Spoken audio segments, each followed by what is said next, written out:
two small-block V8 engines, separated by only 6 cubic inches, ended up shaping an entire era of American performance cars. The Chevrolet 283 and the Ford 289 both came onto the scene in the early 1960s, each becoming a legend in its own right. The rivalry wasn't just about numbers on paper, 283 cubic inches for Chevy versus 289 for Ford. It was about two very different engineering philosophies that helped define the muscle car age. Chevrolet's strategy centered on pushing boundaries and proving what was possible with cutting-edge technology. It became one of the first manufacturers to deliver a production engine that achieved the magical figure of 1 horsepower per cubic inch, a milestone that captured the imagination of gearheads across the country. Ford, on the other hand, leaned on a more methodical approach, designing engines that were robust, versatile, and capable of fitting into everything from family cars to high-performance racing machines. This contrast in vision created one of the most heated rivalries in American automotive history.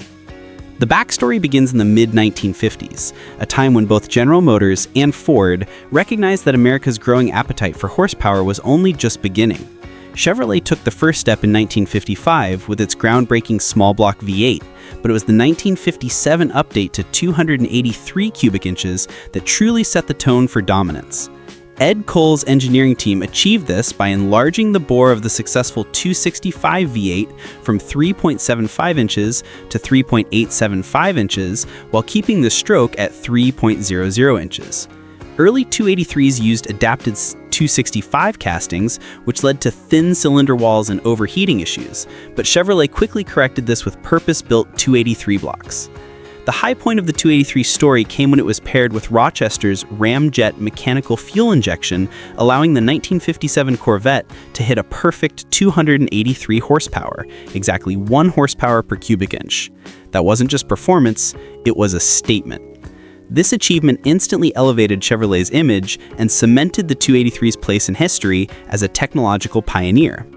Ford's journey unfolded differently. Its Windsor small block family started with the 221 in 1962, grew to 260 cubic inches in 1963, and soon after reached 289. Unlike Chevrolet's headline-grabbing approach, Ford built the 289 as a reliable, cost-effective engine that could serve as the backbone of its upcoming Mustang project. With a 4-inch bore and a 2.87-inch stroke, the 289 took on a more over-square design compared to Chevy's undersquare layout. It wasn't trying to wow the world with experimental technology. Instead, it aimed to be an accessible powerhouse that could thrive both on the street and on the racetrack. The high-performance K-Code Hypo version of Ford's 289 was proof of the engine's durability. With only minor internal tweaks, it could handle sustained high RPMs, a sharp contrast to Chevrolet's 283, which required a far more complex and delicate fuel injection system to reach similar levels of performance. By the mid-1960s, however, both engines were beginning to feel the pressure of a rapidly changing marketplace and corporate strategies that were shifting toward bigger displacement. The Chevrolet 283, despite its trailblazing achievements, started to look dated in an era where cubic inches were king. General Motors was already pushing its 327 small block, which delivered more torque and horsepower while still using the same architecture. Meanwhile, the advanced fuel injection system that had once made the 283 a star turned into a headache for owners. Rochester's ramjet setup was notoriously difficult to tune. Spare parts were hard to source, and frustrated mechanics often ripped out the injection in favor of a traditional carburetor. Chevrolet eventually responded by discontinuing the 283 in 1967, replacing it with the 327, which offered superior performance with fewer complications. The 283's relatively short, decade-long production run highlighted its role as a stepping stone, an engine ahead of its time, but one that the market wasn't fully ready to embrace. Ford's 289 faced a different kind of challenge. The Mustang's runaway success placed enormous demand on the engine, but the rise of Ford's larger 390 big block began to overshadow it. The high-performance K-Code Hypo version was certainly admired, but it was costly to build due to its precision components like solid lifters and carefully selected internals. At the same time, tightening emission standards forced automakers to rethink high-compression, high-revving small blocks. It became increasingly clear that the future would favor larger displacement engines tuned for cleaner performance rather than compact screamers. The decline of both engines reflected their contrasting positions within their companies. Chevrolet quietly ended the 283 after 1967, confident that the 327 had made it obsolete. Its final spotlight came in the mid-1960s Corvette, But once the 327 achieved 375 horsepower, the smaller engine's complexity seemed unnecessary. Ford, on the other hand, kept the 289 alive through 1968, though by then its role had shifted.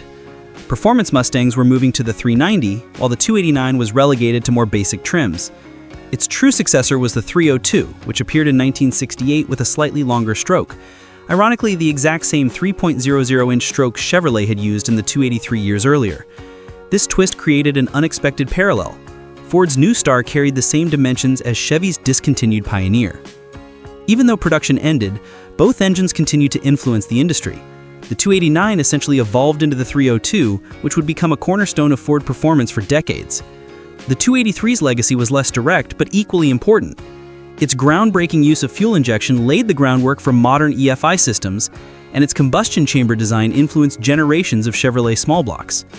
Racing versions of the 283 also kept competing long after the engine was phased out, proving that it still had teeth when properly tuned. Both engines demonstrated that sheer size wasn't the only measure of greatness. Engineering finesse, smart design, and proper application could make relatively small V8s competitive with far larger rivals. Today, their legacies endure in different ways. The Chevrolet 283, especially the fuel-injected models, represents the cutting edge of 1950s American engineering. Restored Fuelie Corvettes often fetch sky-high prices, prized not only for their performance, but for their place in history as precursors to modern engine management. When tuned correctly, the old ramjet system still surprises enthusiasts with throttle response and precision that feels decades ahead of its time. The Ford 289, especially in K-Code Hypo trim, tells a different story. It has become the symbol of balance between everyday practicality and race-ready performance. Carroll Shelby's use of the 289 in the Cobra and GT350 Mustang cemented its reputation as an engine that could punch far above its weight. Its straightforward design, abundant parts availability, and ease of modification have made it a favorite among restorers and builders to this day. Unlike the complicated 283 fuel injection setup, every part of the 289 can be serviced with ordinary tools, keeping its appeal strong among classic car enthusiasts. In the end, deciding which engine was superior depends on what qualities you value most. The 283 was the visionary, introducing advanced technology that pointed to the future. The 289 was the workhorse, accessible, versatile, and capable of delivering thrilling performance without exotic engineering. Both proved that innovation and practicality could lead to greatness, even when taking very different paths. Two small blocks, two philosophies, one unforgettable rivalry.